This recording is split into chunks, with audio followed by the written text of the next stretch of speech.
Hello everyone! So, sa mga kapwa ko kawaiti po, itong mga dahilan kung bakit hindi tayo nag-grow at ng panghinaan tayo ng loob. Diba? Kasi, dito kasi sa YT po is iba dun sa ibang platform. So, dito, hindi masyadong maraming tao kasi nga, although maraming gumagamit ng YT, pero yun ang madalas dito is yung mga malalaking content creator na.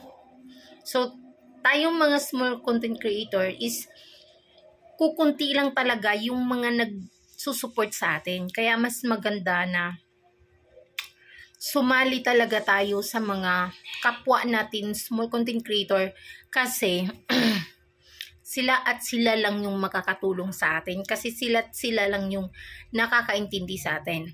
Kaya biruin mo, maraming mga content creator dito sa YT na nag-stop na lang kasi napanghinaan ng loob.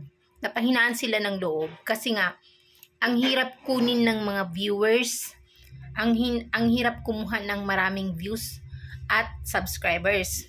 Pero kapag kasi tayo ay huminto, syempre wala din tayong patutunguhan. Sayang din naman yung ating pinaghirapan noon. Lalo na ako tulad ko. Sobrang puyat, pagod, paghahanap ng mga bananas. So talagang, alam mo yon, yung inumpisahan mo, yung pinaghirapan mo, kung ihinto mo, is mawawalang saysay yun, 'di ba? Kaya dapat hindi tayo mapanghina ng loob. Kahit walang nanonood sa atin, ituloy pa rin natin kasi sayang. Although kunti-kunti lang yung mga revenue na pumapasok, at least mayroon. Para ka lang nag-alkansya. So, tulad ko, hindi na ako sumali sa mga GCs, hindi ako sumali sa mga grupo-grupo ng mga small content creator dahil ang katwiran ko naman kasi is kulang ako sa gadgets. Isa lang kasi yung cellphone ko. And then kapag sobrang bugbog, sobrang gamit na gamit talaga is sobrang lag na. Kaya huminto muna ako. Pero hindi pa rin ako humihinto sa pag-upload. Kasi nga sayang din naman kasi yung pinaghirapan natin noon. Although, kunting-kunti lang talaga yung pumapasok na revenue, pero at least mayroon guys, kaysa sa huminto tayo. Kaya ipagpatuloy natin, maraming mga content creator, marami kaming mga kasamahan dati, huminto na talaga sila. Sayang naman kasi, medyo malaki na yung bahay nila, medyo marami na rin silang supporters dati, pero huminto nga kasi nga napanghinaan ng loob. Pero papayo ko guys ay ituloy natin, huwag tayong huminto kasi nga sabi nga kapag huminto ka wala talagang mararating. So ipagpatuloy pa rin natin kahit walang sumusuporta sa atin, kahit papano mayroon pa rin manunood dyan, kahit hindi natin inaasahan na sila ay manunood sa atin, pero mayroon pa rin. Ang kagandahan lang kasi dito sa YT, kahit kunti lang yung manunood, mayroon talagang revenue na pumapasok. Yun lang kagandahan dito.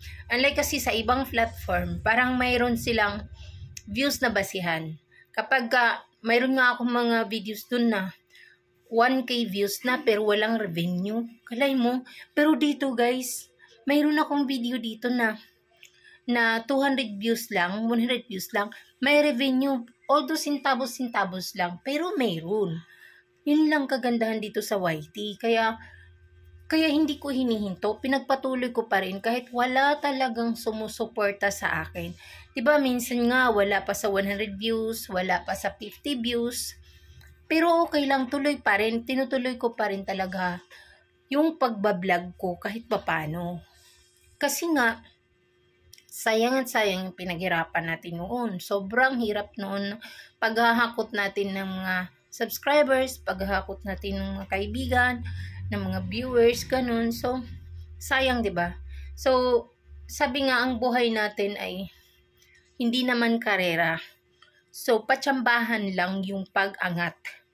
So, just in case na mayroon tayong video na umangat, So, ipagpasalamat natin yan. Kung wala din naman, okay lang yun. So, tuloy natin guys. Huwag tayong huminto. God bless!